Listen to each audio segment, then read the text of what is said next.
Hello guys, my name is Pooja Karayat. Welcome back to my channel Science with Pooja Karayat. So this is our third video on the chapter Structure of Atom.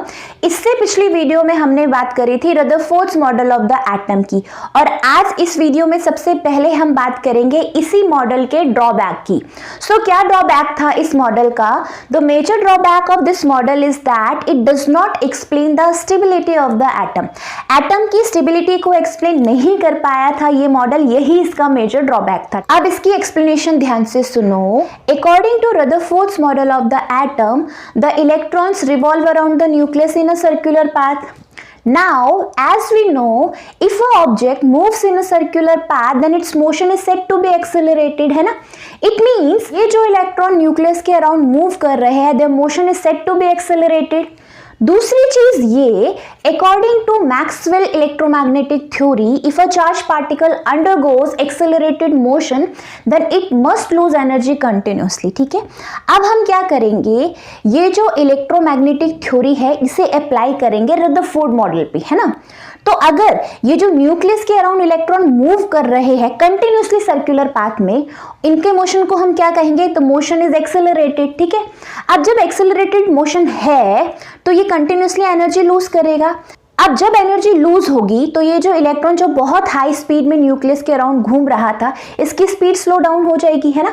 Speed slow down हो जाएगी तो ये nucleus इनको और तेजी से अपनी तरफ अट्रैक्ट करेगा। ठीक है, ये जो इलेक्ट्रॉन पॉजिटिवली चार्ज न्यूक्लियस के अराउंड घूम रहे एक सर्कुलर पाथ में, इनकी मोशन एक्सेलरेटेड है कि नहीं है? बिल्कुल है।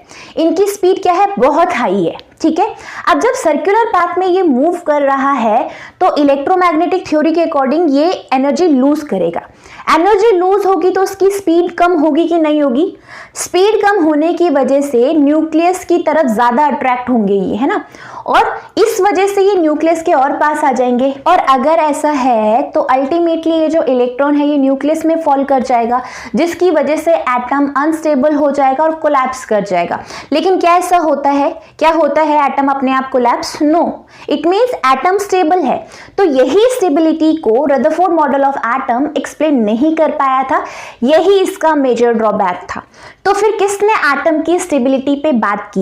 एटम की स्टेबिलिटी को कौन एक्सप्लेन कर पाया था? सो एटम की स्टेबिलिटी को एक्सप्लेन कर पाया था bourse model of the atom which was given by Niels Bohr. ठीक है, सो क्या था इस मॉडल में? इस मॉडल में नील्स बोर ने ये एक्सप्लेन किया था, उन्होंने कहा ये जो इलेक्ट्रॉन है जो न्यूक्लियस के अराउंड सर्कुलर पाथ में मूव कर रहा है, ठीक है, सर्कुलर पाथ में मूव कर रहा है, पर ये जो इलेक्ट्रॉन मूव कर रहे हैं न्यूक्लियस के अराउंड, इनका एक फिक्स्ड एनर्जी लेवल है। जब तक इलेक्ट्रॉन फिक्स्ड ऑर्बिट में रिवॉल्व कर रहा है तब तक वो ना तो एनर्जी लूज करेगा ना ही एनर्जी गेन करेगा।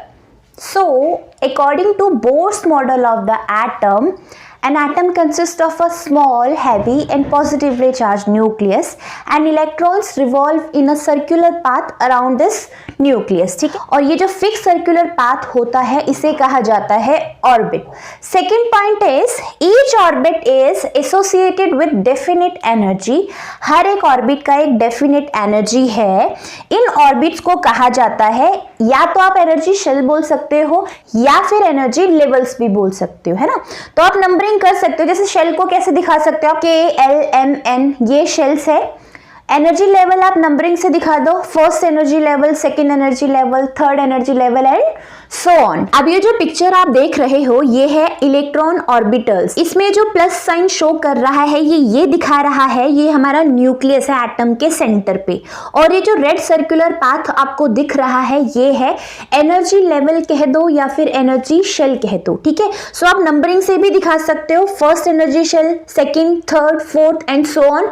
और शेल अगर आप अल्फाबेट्स पे दिखाना चाहते हो तो आप ऐसे दिखा सकते हो KLMN। ठीक है, ये E1, E2, E3, E4 क्या दिखा रही है? इन ऑर्बिट्स की एनर्जी। ठीक है, E1 फर्स्ट ऑर्बिट की एनर्जी है, E2 सेकेंड शेल की एनर्जी है, E3 थर्ड शेल की एनर्जी है एंड E4 फोर्थ शेल की एनर्जी है। देखो, शेल जितना न्यूक्लियस के पास होगा उसका एनर्जी उतनी ही कम होगी, और जितना न्यूक्लियस से दूर है उतनी ही एनर्जी उसकी क्या होगी? ज्यादा। इस एटम में आप देखो, आपको कितने शेल दिख रहे हैं? 4 शेल दिख रहे हैं। E1 न्यूक्लियस के पास है तो E1 की जो एनर्जी है, मतलब इस शेल की एनर्जी क्या है, सबसे कम, और न्यूक्लियस से सबसे दूर जो शेल है एन शेल है, एनर्जी लेवल क्या है, E4 है। तो E4 के पास क्या होगी, मैक्सिमम एनर्जी होगी, है ना। E1 की सबसे कम, E1 से ज्यादा E2, E2 से ज्यादा E3, E3 से ज्यादा E4 एंड सो ऑन, ठीक है। अब Bohr's model of the atom का थर्ड पॉइंट क्या कहता है, as long as the electron remains in an orbit it does not gain और लूज एनर्जी, ठीक है। जब तक इलेक्ट्रॉन एक फिक्स्ड ऑर्बिट में है वो ना तो एनर्जी लूज करेगा ना ही एनर्जी गेन करेगा। ये जो ऑर्बिट है जिसमें इलेक्ट्रॉन्स मूव कर रहे हैं, जिनका डेफिनेट एनर्जी है, इनको स्टेशनरी ऑर्बिट भी कहा जाता है। यहाँ पे आप देखो, यहाँ ये जो ऑर्बिट्स आपको दिख रहे हैं KLMN, ये सर्कुलर पाथ है ना, एनर्जी शेल ही तो बोला गया इन ऑर्बिट्स को।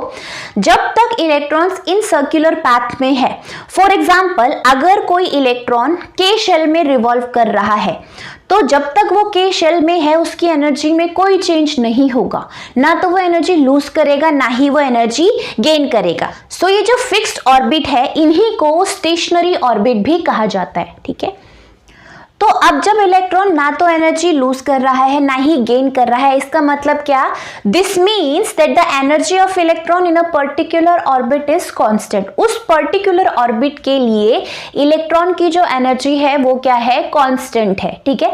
नेक्स्ट पॉइंट क्या कहता है बोर मॉडल का, so the last point of this model of atom is that when energy from some external source is supplied to electrons, अब इलेक्ट्रॉन्स को क्या सप्लाई कर रहे हैं हम, एनर्जी सप्लाई कर रहे हैं किसी एक्सटर्नल सोर्स से। अभी ये जो इलेक्ट्रॉन जिस ऑर्बिट में है वहां की एनर्जी फिक्स है, ठीक है। अब जब हम इसे एनर्जी सप्लाई कर रहे हैं ये गेन करेगा एनर्जी गेन करने के बाद अब वो जंप करेगा हायर एनर्जी लेवल पर, ठीक है। And atom is said to be in excited state. अब एटम को इस सिचुएशन में हम क्या कहेंगे, ये एटम एक्साइटेड हो गया, मतलब जो इलेक्ट्रॉन है जब वो एनर्जी गेन करके लोअर एनर्जी से हायर एनर्जी पर जा रहा है, इसका मतलब वो एटम एक्साइटेड हो गया, ठीक है।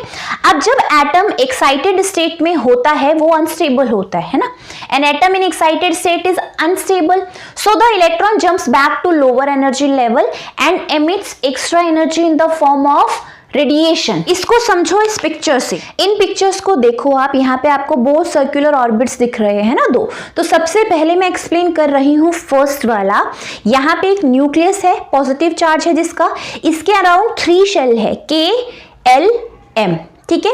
अभी ये जो इलेक्ट्रॉन है, जो ये ग्रीन कलर का बॉल आपको दिख रहा है, ये जो इलेक्ट्रॉन है ये न्यूक्लियस के सबसे पास है ना, और इसकी एनर्जी अभी E1 है। हम क्या कर रहे हैं, हम एनर्जी सप्लाई कर रहे हैं। ये इलेक्ट्रॉन एनर्जी एब्जॉर्ब करेगा और जंप करेगा हायर एनर्जी लेवल पे। सो लेट्स सपोज इस E1 ने एनर्जी गेन करके जंप किया M शेल में, है ना, दिख रहा है। सेकेंड पिक्चर पे आ जाओ, अब M शेल में है। अब जब ये लोअर एनर्जी से हायर एनर्जी पे गया ना, इस कंडीशन में हम ये कहते हैं ये जो एटम है एक्साइटेड है, और एक्साइटेड स्टेट में एटम अनस्टेबल होता है। तो ये इलेक्ट्रॉन क्या करेगा, स्टेबल होने के लिए वापस जिस शेल में ये पहले था वहां आएगा, यस और नो। तो ये जो एक्स्ट्रा एनर्जी इसके पास है ना, ये इसे एमिट करेगा इलेक्ट्रोमैग्नेटिक रेडिएशन की फॉर्म में। I hope bourse model of the atom आपको समझ में आ गया होगा, है ना। सो अब इलेक्ट्रॉनिक कॉन्फ़िगरेशन क्या होता है। एटम के अंदर इलेक्ट्रॉन्स का अरेंजमेंट कैसे है, this is known as electronic configuration of that atom, electronic configuration, ठीक है।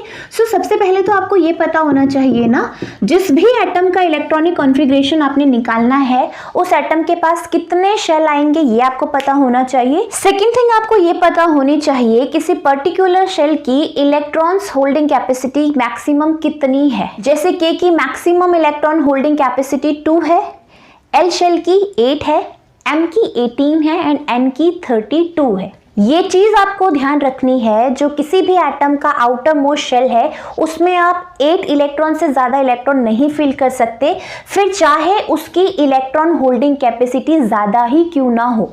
जैसे हमारे पास M शेल भी है ना, M शेल है। M शेल की जो इलेक्ट्रॉन होल्डिंग कैपेसिटी है वो कितनी है, 18।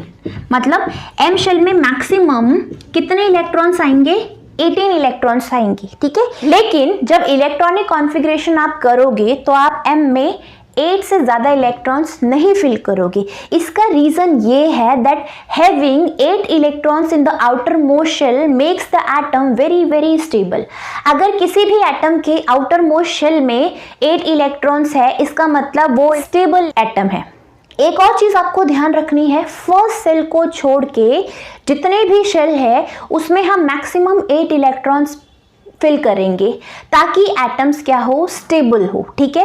फर्स्ट शेल में हम 2 से ज़्यादा इलेक्ट्रॉन्स दे ही नहीं सकते। अगर फर्स्ट सेल में 2 इलेक्ट्रॉन है, इट मीन्स वो ऑलरेडी काफ़ी स्टेबल है, ठीक है। सो उसको और स्टेबल नहीं बनाया जा सकता।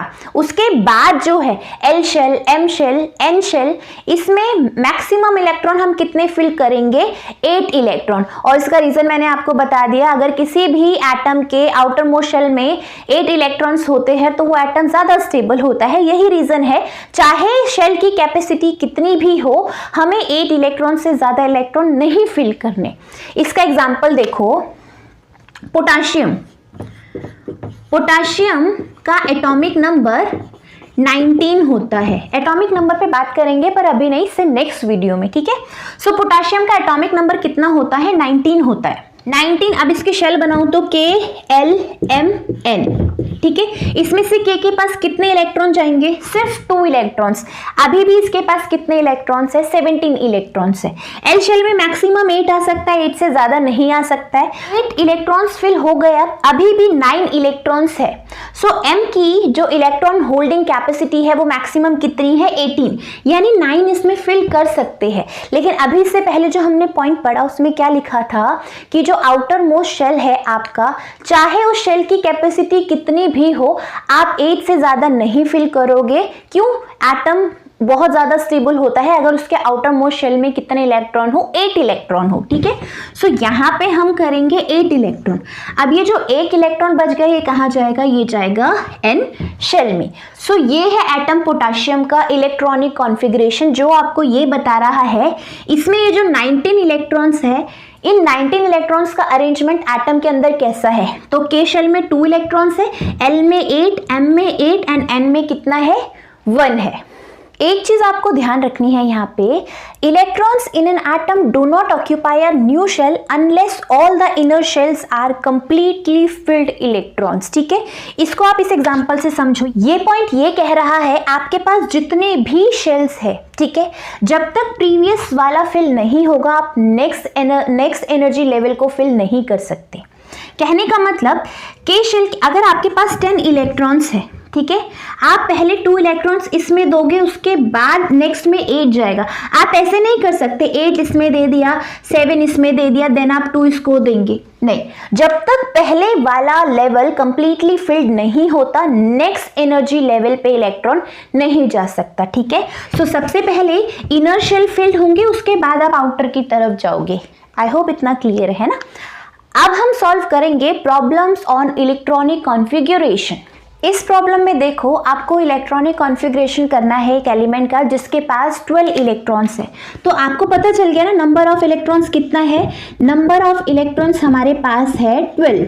तो ये 12 इलेक्ट्रॉन्स इस एलिमेंट के अंदर कैसे अरेंज है ये हमें बताना है, ठीक है। सो हमारे पास शेल होगा K shell, L shell, M shell, N shell, ठीक है। सो 12 इलेक्ट्रॉन्स है। K की मैक्सिमम इलेक्ट्रॉन होल्डिंग कैपेसिटी कितनी होती है, 2। सो 2 इलेक्ट्रॉन्स तो K में आ जाएंगे। अभी कितने इलेक्ट्रॉन्स बचे हमारे पास, 10 इलेक्ट्रॉन्स आर स्टिल देयर, ठीक है। L में मैक्सिमम कितने आ सकते हैं, 8 ही आ सकते हैं, है ना। सो 8 दे दिया, 2 8 10 इलेक्ट्रॉन्स हो गए, 2 इलेक्ट्रॉन्स अभी भी है। सो वो 2 इलेक्ट्रॉन्स कहाँ पे आएंगे, 2 में। सो इलेक्ट्रॉनिक कॉन्फ़िगरेशन क्या है, K शेल के पास 2 इलेक्ट्रॉन, L शेल के पास 8 इलेक्ट्रॉन्स एंड M शेल के पास 2 इलेक्ट्रॉन्स। इलेक्ट्रॉनिक कॉन्फ़िगरेशन करने के लिए आपको क्या पता होना चाहिए, एक तो शेल, इन शेल की इलेक्ट्रॉन होल्डिंग कैपेसिटी कितनी है, और आउटर में आप 8 से ज़्यादा इलेक्ट्रॉन्स फिल नहीं करोगे। इज इट क्लियर और नॉट। एक चीज़ और, इलेक्ट्रॉनिक कॉन्फ़िगरेशन करने के लिए एटॉमिक नंबर पता होना बहुत ज़रूरी है, लेकिन एटॉमिक नंबर, मास नंबर में बात हम इस वीडियो में नहीं करेंगे, हम नेक्स्ट वीडियो में बात करेंगे। तो नेक्स्ट वीडियो में ही मैं आपको इलेक्ट्रॉनिक कॉन्फ़िगरेशन पे और प्रॉब्लम्स सॉल्व करवाऊंगी, ठीक है। सो आज की वीडियो में बस इतना ही। आई होप ये वीडियो आपको पसंद आई होगी। अगर ये वीडियो आपको पसंद आए तो इस वीडियो को लाइक एंड शेयर करें एंड चैनल को सब्सक्राइब करें। Thank you for watching this video.